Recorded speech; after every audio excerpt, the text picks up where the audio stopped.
ওই দিন ফাপড় দিয়ে খাইতে গেলাম কোথায়, একটা রেস্টুরেন্টে, নামি দামি একটা রেস্টুরেন্টে গেলাম। আমাদের তো টাকা নাই, খামু ফাপড় দিয়া।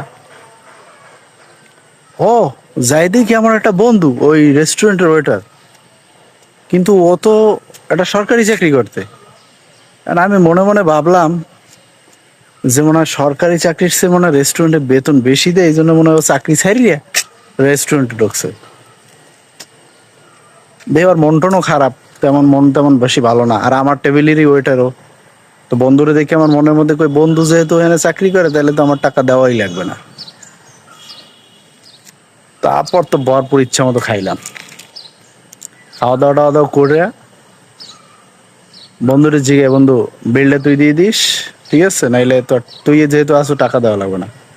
বন্ধু আমার কইতেছে কি, বন্ধু 1 সপ্তাহ আগে তোর না আমিও ফাপড় দিয়ে খাইতে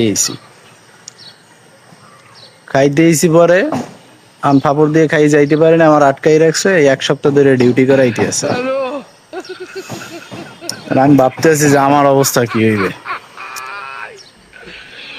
পরে ভাবতে ভাবতে দেই যে মালিক চলে এসে আই আমার একটা ওই ওয়েটারের পোশাক ধরাই দিল।